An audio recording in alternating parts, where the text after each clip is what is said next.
こんにちは。イラストレーターのののまるです。今回はこの目の描き方、主に瞳の塗りに重点を置いて解説したいと思います。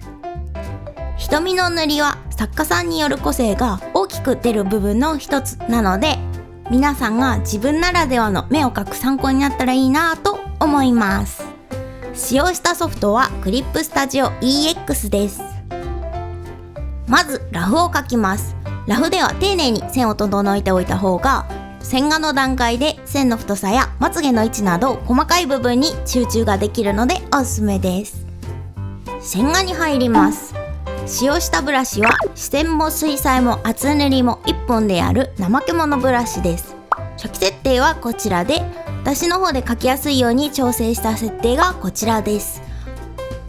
他の動画でもお伝えしているのですが、ペンの設定は皆さんが使っているペンタブやペンタブの設定、筆圧によって変わってくるので、目安程度に考えていただけたらと思います。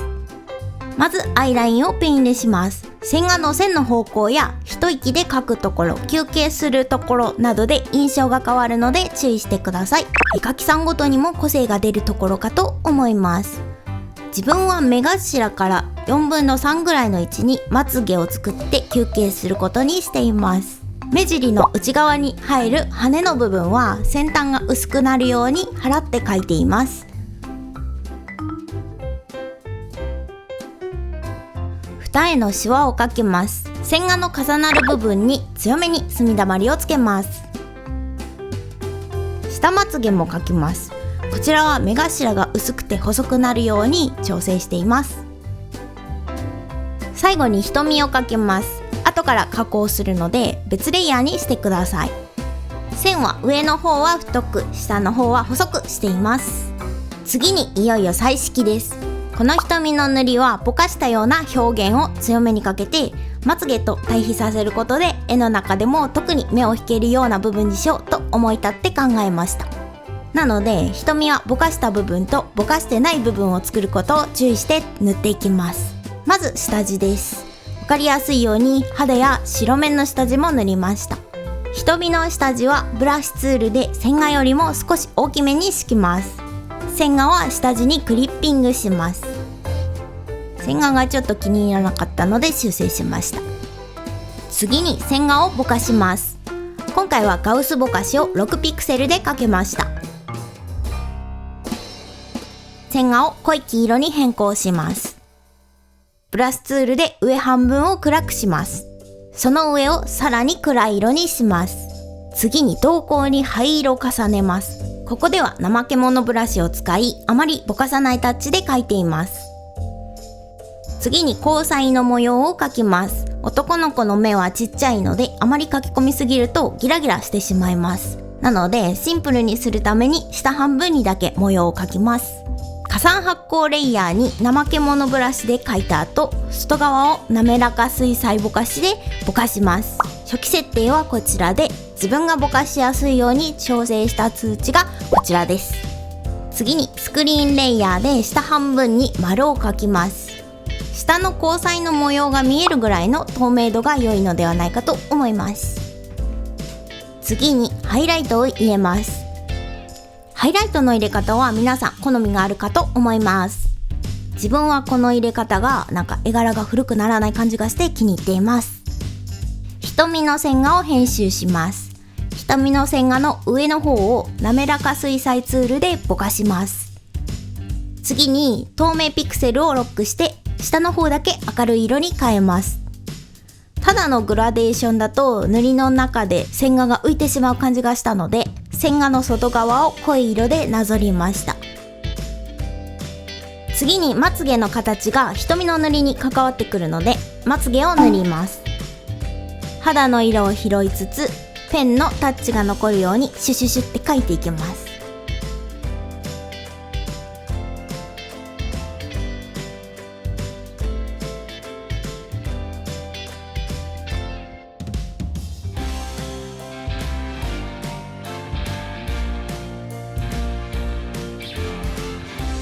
まつげの塗りが終わりました。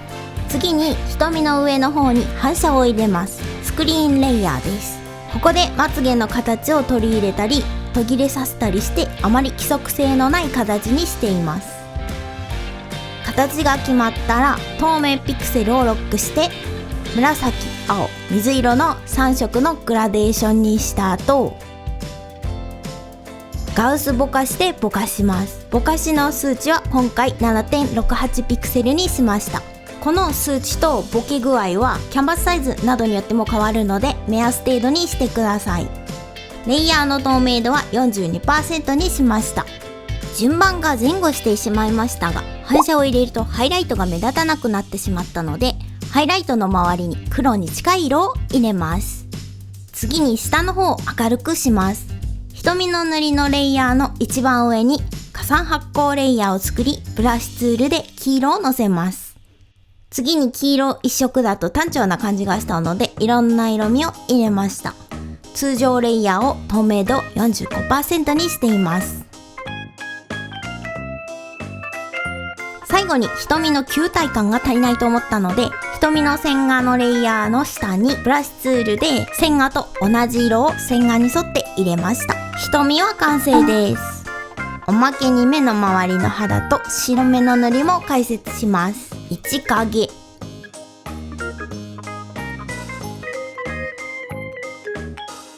2影、ハイライトです。目は上から見るとこのように出っ張った形をしているので、一番出っ張っているところにハイライトを入れてみました。目の周りがキラキラしていると絵の中でも視線が集まるのでおすすめです。次に白目です。白目の下地は真っ白じゃない方がリアルな感じになるかと思います。まず上半分ぐらいにまつげの形を落としながら影をつけていきます。外側にかけて滑らか水彩ツールでぼかします。上の方に水色を入れて透明度を下げます。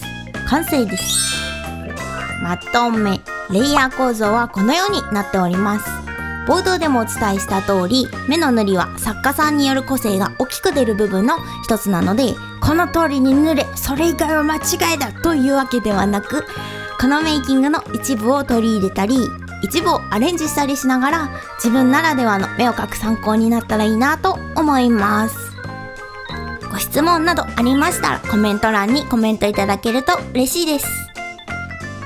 それではまた、ののまろでした。